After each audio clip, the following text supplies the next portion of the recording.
Yo guys welcome to our channel. टू कैसे हो गाइज, होप करता हूँ फाइन होंगे। So let's start the story. Guys Ch20 Ayesha का दर्द। लंदन। आयशा का बेडरूम। रात का वक्त। रात का खाना खत्म हो चुका था। हवेली के हर कोने में अब खामोशी पसरी हुई थी। सब अपने अपने कमरों में जा चुके थे, सुकून की नींद में डूबे हुए। लेकिन उस एक कमरे की बालकनी में एक औरत अब भी जाग रही थी। आयशा अपने रूम की बालकनी में खड़ी थी। हल्की ठंडी हवा उसके खुले बालों से खेल रही थी। उसने सिल्क की नाइटी पहनी थी और ऊपर से एक नेट का श्रग ओढ़ रखा था, जो उसकी कोमल परछाई को और भी नाजुक बना रहा था।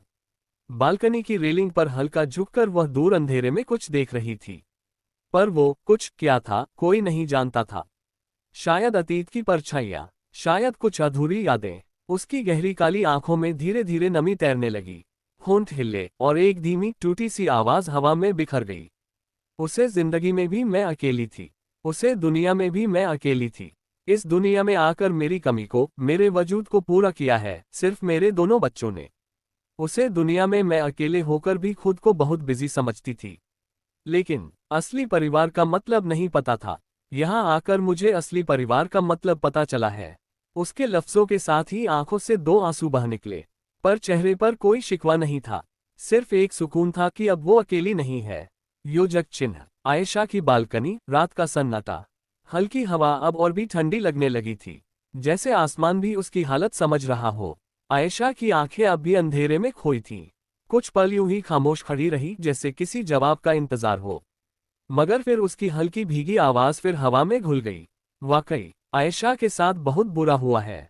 उसने खुद के लिए तीसरे व्यक्ति में बोला, जैसे खुद से अलग होकर खुद को देख रही हो। परिवार होते हुए भी एक अनाथ की तरह जीना पड़ा। हमसफर होते हुए भी बिना हमसफर के जिंदगी गुजारी। और अब तो उसके घर वाले उसी के हस्बैंड की दूसरी शादी कराना चाह रहे थे। शायद अब तक हो भी गई होगी शादी। उसका गला रुंधने लगा था, लेकिन वो मुस्कुराए, एक कड़वी मुस्कान। लाइफ में आगे बढ़ गए होंगे सब। पर आयशा आयशा तो वहीं रुक गई थी, जहां उसने आखिरी बार किसी से प्यार किया था। उसकी आंखों से फिर दो आंसू गिरे, पर इस बार उसने उन्हें पोंछा नहीं, क्योंकि अब वो आंसू ही उसकी सच्चाई थे, उसके अकेलेपन की आवाज थे। योजक चिन्ह। लंदन। आयशा की बालकनी। रात का दूसरा पहर। आसमान अब और गहरा हो चुका था। तारे दूर दूर तक छिप चुके थे, जैसे सब कुछ अंधेरे में समा गया हो। आयशा कुछ पल यूं ही खामोश खड़ी रही। फिर उसकी पलकों ने खुद को धीमे से बंद कर लिया।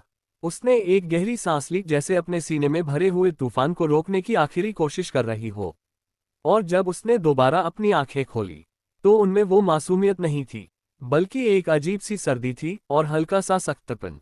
अब उसकी आंखों में सवाल थे, खुद से और उस किस्मत से जिसने उसे यहां तक ला दिया। उसने खुद को बाहों में जकड़ते हुए फुसफुसाया, मुझे मुझे क्यों इतनी तकलीफ हो रही है? क्यों क्यों इतना फर्क पड़ रहा है मुझे? अगर वो शख्स आगे बढ़ भी गया है, तो मुझे क्या? आवाज में कंपी थी, एक थकी हुई रूह की। लेकिन जितना वो खुद को समझाने की कोशिश कर रही थी, उतना ही टूटती जा रही थी अंदर से। उसे तो कभी फर्क नहीं पड़ा, तो मैं क्यों अब भी उसके ख्यालों में उलझी हूं? वो कुछ पल तक चुप रही, फिर अपनी आंखों को जोर से बंद कर लिया, जैसे उन यादों को वहीं रोक देना चाहती हो। योजक चिन्ह। लंदन। आयशा की बालकनी। रात गहराती जा रही है। हवा अब और तेज चलने लगी थी, जैसे वो आयशा के अंदर उठते तूफान को समझ रही हो। आयशा की आंखों से बहते आंसू अब उसके गालों पर नहीं रुक रहे थे, वो बस बहते जा रहे थे, जैसे अब रोकने की भी कोई कोशिश नहीं बची थी। उसकी आवाज टूटी, डूबी, लेकिन हर लफ्ज सीधा दिल को चीरने वाला था। मुझे इसलिए फर्क पड़ा है क्योंकि मैं उस दुनिया में भी अकेली थी। किसी से पहली बार दिल लगाया था, और उसने भी उसी तरह मेरा दिल तोड़ दिया। उसकी उंगलियां बालकनी की रेलिंग पर कस गईं और होंठ कांपते हुए फिर बोले, और इस दुनिया में आकर भी इस आयशा के साथ भी वही हुआ। धोखा, विश्वासघात और बेगानापन। उसकी नजरें अब आकाश की ओर थीं, मगर उम्मीद कहीं नहीं थी। जिसे अपना सब कुछ समझा, उसने कभी मुझे अपना माना ही नहीं। घर वाले कभी अपने थे ही नहीं। और वो शख्स जिसे मैंने आज नहीं, बचपन से चाहा, जिसके लिए सब कुछ कुर्बान कर दिया, अपने ख्वाब, अपने अरमान, अपनी पहचान तक छोड़ दी, वो भी कभी मेरा नहीं हुआ। अब उसकी आवाज टूट चुकी थी, पर दर्द और साफ झलक रहा था। बस इसलिए फर्क पड़ता है मुझे, क्योंकि मैं सिर्फ प्यार चाहती थी, वो प्यार जिसकी हकदार थी मैं। उसकी आंखें अब लाल हो चुकी थीं और होठों पर सन्नाटा था। आयशा अब भी वहीं खड़ी थी, मगर अब वो आयशा वैसी नहीं थी। अब उसमें एक खालीपन था, एक सर्द जंग योजक चिन्ह। आयशा का रूम, रात का तीसरा पहर।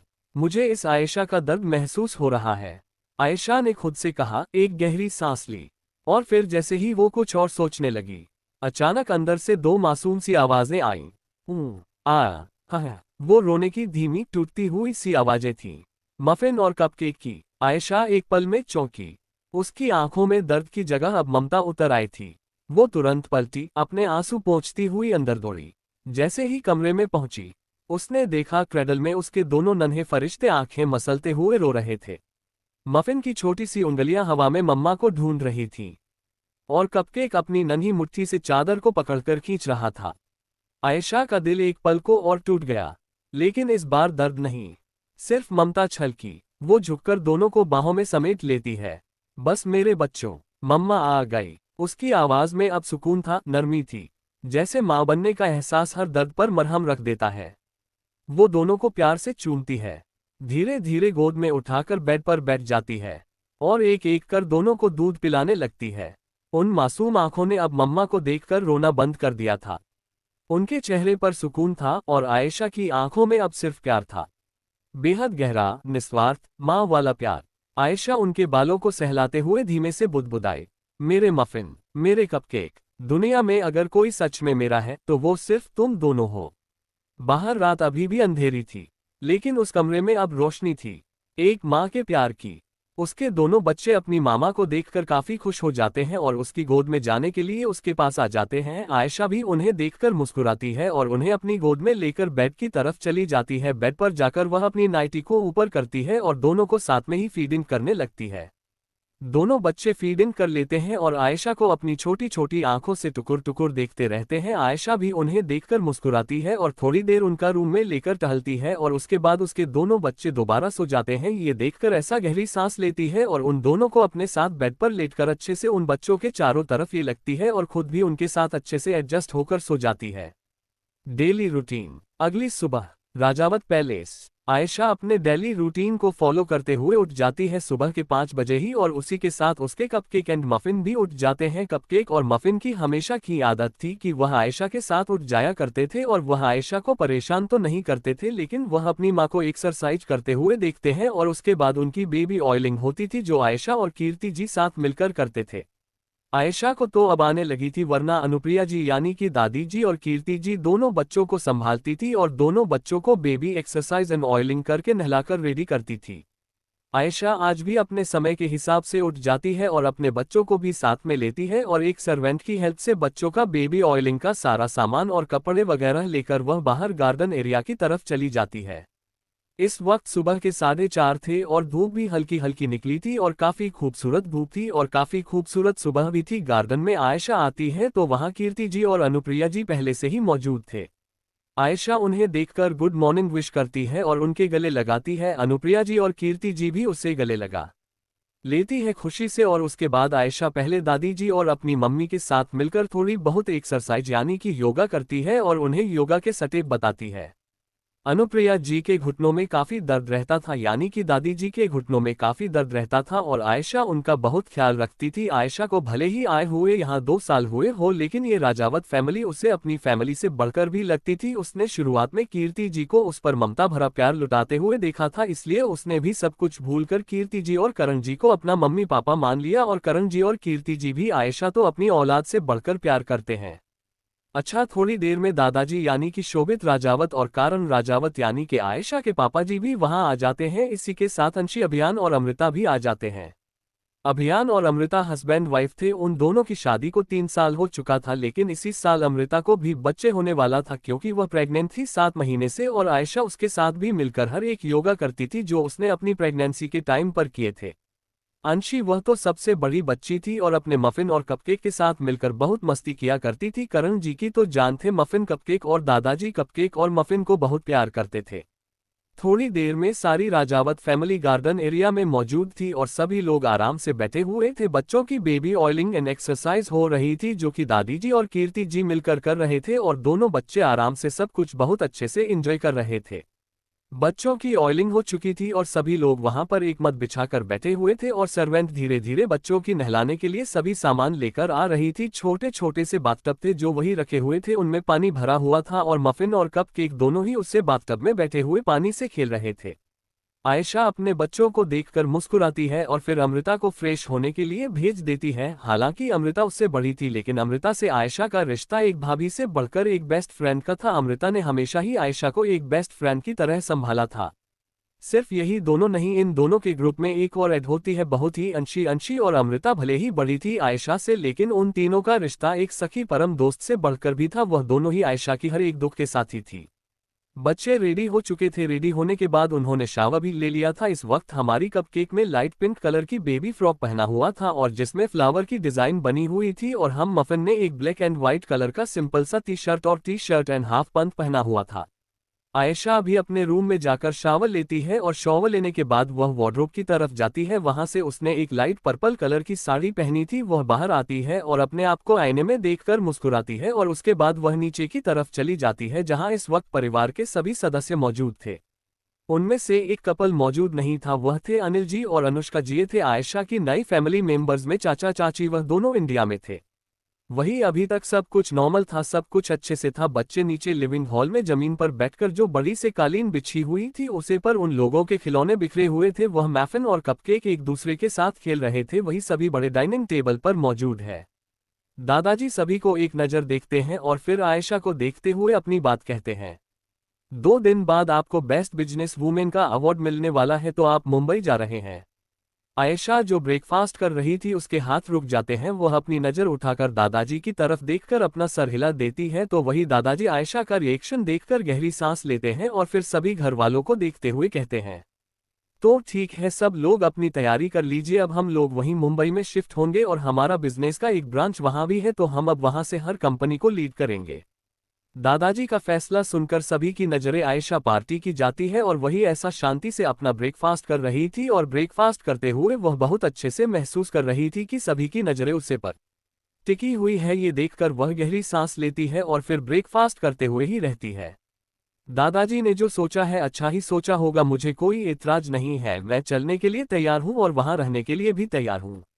इसके बाद आयशा अपना ब्रेकफास्ट शांति से करती है और घर वाले भी उसका ऐसा रिएक्शन और ऐसा जवाब सुनकर पहले तो शॉक हुए थे, क्योंकि आयशा कभी वापस इंडिया नहीं जाना चाहती थी। लेकिन जब सब ने सुना कि आयशा को अवार्ड मिलने वाला है, वह भी मुंबई में, तो सभी परेशान भी थे कि आयशा जाएगी कि नहीं। लेकिन सभी आयशा के फैसले से खुश भी थे, क्योंकि अब वक्त आ चुका था कि आयशा सबका सामना करे। सबका दादाजी की खुशी। अब आगे दूसरी तरफ India, Oberoi villa. Oberoi villa में सभी लोग अपने डेली रूटीन को फॉलो करते हुए उठ चुके थे और सभी लोग इस वक्त ब्रेकफास्ट टेबल पर मौजूद थी। दादाजी भी अपनी हेड चेयर पर बैठकर आराम से नाश्ता कर रहे थे। उनके साथ ही उनके बड़े बेटे प्रथम और दूसरे बेटे शैलेश जी वहीं बैठे हुए थे। उनके साथ ही उनकी बीवी लोग भी बैठी हुई थी और कुंती की भी दादाजी के बगल वाली चेयर में बैठी हुई थी। राइट साइड वाली फर्स्ट चेयर पर वह बैठी थी और लेफ्ट साइड की फर्स्ट चेयर पर प्रथम जी बैठे हुए थे। उनके बगल में साक्षी जी बैठी थी और शैलेश जी बैठे थे। शैलेश जी के सामने वाली चेयर पर यानी कि दादी जी के बगल में सुनंदा जी बैठी हुई थी। घर के सभी बच्चे भी मौजूद थे। प्रियम, सोनाक्षी, आकाश, अर्नव सभी लोग बैठकर आराम से ब्रेकफास्ट कर रहे थे। वैसे तो सोनाक्षी की शादी आदित्य से हो चुकी है, लेकिन वह अपने मायके आई है कुछ दिन के रहने के लिए। हेयर अर्नव, आकाश और प्रियम तीनों ही बैठे हुए थे कि तभी शैलेश जी और प्रथम जी एक दूसरे को देखकर कुछ इशारा करते हैं। इसके बदले में प्रथम जी प्रियम, अर्नव, आकाश को देखते हुए कहते हैं, कल अवार्ड शो होने वाला है बेस्ट डिजाइनर और बेस्ट कंपनी को लेकर, तो सारी तैयारियां हो चुकी है।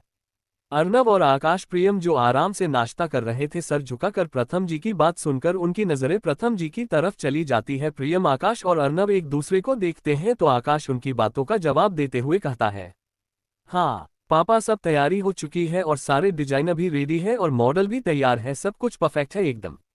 आकाश की बात सुनकर प्रथम जी, शैलेश जी एक दूसरे को देखते हैं और फिर अपने पिताजी की तरफ देखते हैं जो खामोशी से अपना सूप पी रहे थे। ये देखकर वह दोनों गहरी सांस लेते हैं और फिर सर झुकाकर ब्रेकफास्ट करने लगते हैं। ब्रेकफास्ट करने के बाद प्रियम, आकाश और अर्नव तीनों अपनी जगह से खड़े होते हैं और दादी माँ और अपनी मम्मी लोग का आशीर्वाद लेकर वह लोग अपनी कंपनी के लिए निकल जाते हैं। अर्नव ने लाइट ब्लू कलर का बिजनेस सूट पहना था, प्रियम ने लाइट ग्रीन कलर का बिजनेस सूट पहना था और आकाश में ब्लैक कलर का बिजनेस सूट पहना था। आकाश, अर्नव बड़े थे और प्रियम उनसे 2 साल छोटा था। उन लोगों के जाने के बाद दादाजी लिविंग हॉल में आकर बैठ जाते हैं। प्रथम जी और शैलेश जी एक दूसरे को देखते हैं और फिर वह भी आकर लिविंग हॉल में बैठ जाते हैं। वह सही मौके का इंतजार कर रहे थे अपने पिताजी से बात करने का, और इस वक्त उनके पिताजी अकेले थे तो उन दोनों को बात करना बहुत जरूरी था। दादाजी वहीं बैठे हुए थे और उनके हाथ में एक अखबार था, वह अखबार पढ़ रहे थे। वहीं शैलेश जी और प्रथम जी एक दूसरे को देखकर इशारा करते हैं तो प्रथम जी अपने कदम आगे बढ़कर दादाजी के सामने वाले चेयर पर जाकर बैठ जाते हैं। शैलेश जी भी उनके साथ आकर बैठ जाते हैं। शैलेश जी और प्रथम जी एक दूसरे को देखते हैं और फिर प्रथम जी शैलेश जी को इशारा करते हैं तो शैलेश जी गहरी सांस लेकर अपनी बात शुरू करते हैं। पिताजी, हमने अर्नव से बात कर ली है, कल रात को वह शादी के लिए तैयार है, आप जब भी कहेंगे वह तब शादी करने के लिए तैयार है। कुलभूषण जी यानी कि दादाजी जो अखबार पढ़ने का दिखावा कर रही थी, वह शैलेश जी की बात सुनकर अखबार पर ही अपनी नज़र जमाए हुए कहते हैं, इस बारे में तुम्हें हमसे नहीं शंकर से बात करनी चाहिए, क्योंकि उसकी पोती की शादी तुम्हारे बेटे के साथ हो रही है, तो तुम उसे जाकर बात करो, इस मसले में मुझसे मत करो बात। ऐसा कहकर दादाजी अखबार को फोल्ड करके वहीं रखते हैं और उसके बाद अपनी छड़ी उठाकर गार्डन की तरफ चले जाते हैं। वहीं दूसरी तरफ लंदन, आयशा इस वक्त ब्रेकफास्ट करने के बाद अपने बच्चों को देखते हैं और फिर उनको बाय करते हुए वहां से अपने ऑफिस के लिए चली जाती है, क्योंकि थोड़ा बहुत कम उसे समेटना था और आज शाम तक ही वह लोग इंडिया जाने वाले थे, तो उसे हिसाब से थोड़ा बहुत उसे मैनेज करना था कुछ चीज, इसलिए वह ऑफिस जा रही थी और 1 घंटे में वापस आ जाने वाली थी। राजावत फैमिली के दादाजी काफी खुश थे ये जानकर कि आयशा ने उन्हें मना नहीं किया, इसलिए वह भी सभी घरवालों को अपनी पैकिंग करने के लिए कह देते हैं। खैर की और अनुप्रिया जी यानी कि दादी जी और कीर्ति जी यानी कि मम्मी जी, वह दोनों बच्चों को संभाल रही थी, यानी कि मफिन और कप केक उनकी देखरेख में इस वक्त थे। उन्होंने सर्वेंट से कहकर थोड़ी बहुत पैकिंग करने के लिए कह दी थी, क्योंकि वह जानती थी वहां जाकर उन्हें वैसे भी सभी चीज मिलाने वाली थी, जो कुछ जरूरी था वह पैकिंग वह खुद करने वाली थी। 1 घंटे बाद आयशा अपना सारा काम समेटकर ऑफिस से राजावत विला वापस आ जाती है। आते ही सबसे पहले वह अपने रूम में जाती है, उसकी नज़र क्रेडल में जाती है जहां पर उसके दोनों बच्चे सो रहे थे, सुकून से होती है। उसके बाद वॉशरूम जाकर फ्रेश होती है, फेस वॉश करके बाहर आती है तो अचानक से उसे कुछ याद आता है, फौरन अपना फोन लेती है और एक नंबर डायल करती है। वहीं दूसरी तरफ इंडिया में दादाजी अभी गार्डन में आए ही हुए थे कि तभी उनके पास रामाचार्य जी भागते हुए आते हैं। उनके हाथ में इस वक्त फोन था और स्क्रीन पर लाडो शो हो रहा था। दादाजी रामाचार्य जी की तरफ देखते हैं तो वह दादाजी की तरफ फोन बढ़ा देते हैं। दादाजी फोन की तरफ देखते हुए खुशी से मुस्कुरा देते हैं और फौरन फोन पिक कर लेते हैं तो उधर से आयशा की चाहती हुई आवाज आती है, जिसे सुनकर दादाजी सुकून से अपनी आंखें बंद कर लेते हैं और वह खामोशी से आयशा की आवाज सुनते रहते हैं। आज वह तकरीबन 1 महीने बाद अपने लाडो की आवाज सुन रहे थे। इन 2 सालों में आयशा दादाजी के टच में तो थी, लेकिन बहुत कम, वह जल्दी बात नहीं किया करती थी और दादाजी को मफिन और कप केक के बारे में भी पता था। थोड़ी देर बात करने के बाद दादाजी फोन रख देते हैं और वहीं दूसरी तरफ लंदन में आयशा भी अपना फोन रख देती है, इसे जो बताना था उसने बता दिया था। फोन को देखकर गहरी सांस लेती है और अपने बच्चों को देखते हैं और उसके बाद ही कुछ जरूरी डॉक्यूमेंट्स जो कपबोर्ड में रखे हुए थे उनको कलेक्ट करते हुए वह एक बैग में रखती है। इसी तरह शाम हो जाती है और शाम को राजावत विला के गार्डन में एक प्राइवेट जेट खड़ा था और राजावत फैमिली उसने बैठ जाती है और अपना सफर शुरू कर देती है। वहीं दूसरी तरफ इंडिया में इसी तरह सुबह से दोपहर, दोपहर से शाम हो जाती है। दादाजी ने जब से आयशा से बात की थी तब से उनके चेहरे पर मुस्कुराहट जाने का नाम ही नहीं रहेगा। ये जानकर तो वह और भी ज्यादा खुश थे कि उनकी आयशा अब वापस आ रही है, वह बहुत खुश है। और घर वाले उनकी खुशी का राज नहीं जानते थे और ना ही दादाजी ने किसी को खुलकर कुछ बताया था। कहानी अच्छी लग रही हो तो प्लीज लाइक कर दीजिए। कुंती दादी की बेचैनी। फोन को देखकर गहरी सांस लेती है और अपने बच्चों को देखते हैं और उसके बाद ही कुछ जरूरी डॉक्यूमेंट्स जो कपबोर्ड में रखे हुए थे उनको कलेक्ट करते हुए वह एक बैग में रखती है। इसी तरह शाम हो जाती है और शाम को राजावत विला के गार्डन में एक प्राइवेट जेट खड़ा था और राजावत फैमिली उसने बैठ जाती है और अपना सफर शुरू कर देती है। वहीं दूसरी तरफ इंडिया में इसी तरह सुबह से दोपहर, दोपहर से शाम हो जाती है। दादाजी ने जब से आयशा से बात की थी तब से उनके चेहरे पर मुस्कुराहट जाने का नाम ही नहीं रहेगा। ये जानकर तो वह और भी ज्यादा खुश थे कि उनकी आयशा अब वापस आ रही है, वह बहुत खुश है। और घर वाले उनकी खुशी का राज नहीं जानते थे और ना ही दादाजी ने किसी को खुलकर कुछ बताया था। राजावत फैमिली वहां से लंदन से तकरीबन शाम के 5 बजे तक बैठी थी और वह लोग अपने प्राइवेट जेट से मुंबई आ रहे थे, तो 8 से 9 घंटे लगना ही था। उन लोगों को तकरीबन रात 2 से 3 बजने वाले थे यहां आते आते। वहीं दूसरी तरफ इंडिया में ओबरॉय विला। सभी लोग डाइनिंग टेबल पर बैठे हुए थे। अर्नब, प्रियम और आकाश तीनों ही डाइनिंग टेबल पर इस वक्त बैठे हुए थे और तीनों ही कैजुअल कपड़े में थे। वह सभी अपना सर झुका कर डिनर कर रहे थे और दादाजी के चेहरे पर इस वक्त काफी लंबी मुस्कुराहट थी। आज उन्होंने किसी से कुछ भी नहीं कहा था क्योंकि वह किसी से कुछ कहकर अपना मूड खराब नहीं करना चाहते थे। वहीं दूसरी तरफ सभी लोग परेशान थे कल होने वाले इवेंट के लिए। हालांकि उनकी पूरी तैयारी तो थी, लेकिन जब से उन्होंने सुना था कि ट्रिपल ए कंपनी की ओनर भी आ रही है तो जाहिर था उन्हें टेंशन होना। आयशा की यह कंपनी नंबर 1 डिजाइनर की भी थी, दूसरा उसे अवार्ड मिलने वाला था बिजनेस वूमेन का। सब लोग जानते थे कि इन 2 सालों में ट्रिपल ए कंपनी की कितनी ग्रोथ हुई है, कितनी ज्यादा आगे बढ़ी है ये ट्रिपल ए कंपनी सिर्फ इन 2 सालों में, वरना इन 2 साल से पहले इस कंपनी का कोई भी नामोनिशान नहीं था। लेकिन अब ये company number 1 company Rajput umpire को टक्कर देती थी। आयशा की कंपनी वेडिंग प्लानर के साथ साथ डिजाइनर की भी थी जो हर एक से एक कपड़े डिजाइन करते थे। उनकी कंपनी वेडिंग प्लान भी करती थी, काफी खूबसूरत तरीके से, एकदम यूनिक तरीके से करते थे। इसका पूरा दिमाग आर्यन अपने सर उठाता था, तो वही आयशा डिजाइनिंग का जिम्मा उठती थी कि किस तरह की ड्रेस को किस तरह से डिजाइन कर सकते हैं। कल आयशा की कंपनी के 2 बड़े इवेंट होने वाले थे, एक उसकी डिजाइनर कंपनी डिजाइनर ड्रेस को लेकर, दूसरा उसे business women of the year का भी अवार्ड मिलने वाला था।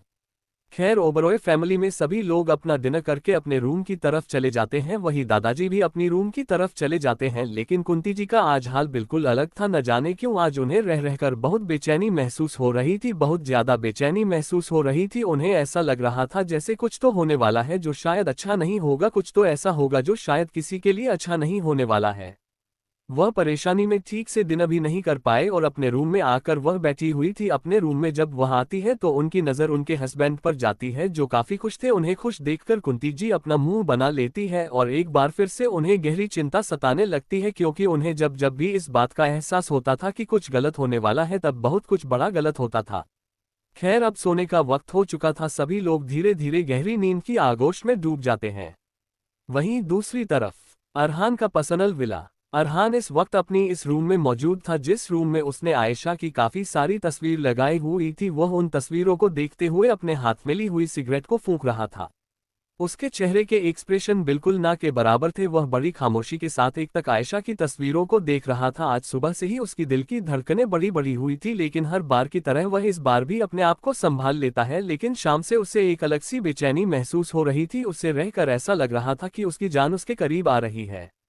अरहान आयशा की तस्वीरों को देखता रहता है और फिर अपने कदम आयशा की तस्वीरों की तरफ बढ़ते हुए अपना हाथ उसकी तस्वीरें पर फिरता है और दोबारा वापस खींच लेता है। वह अपने उसे हाथ को देखा है जिसमें थोड़ी देर पहले सिगरेट थी। ये देखकर वह अपना हाथ को घूरता है और उसके बाद फौरन वॉशरूम की तरफ जाता है। वहां से कम 5 मिनट बाद वह वॉशरूम से बाहर आता है। इस वक्त उसका हाथ एकदम भीगा था और एकदम लाल हुआ था।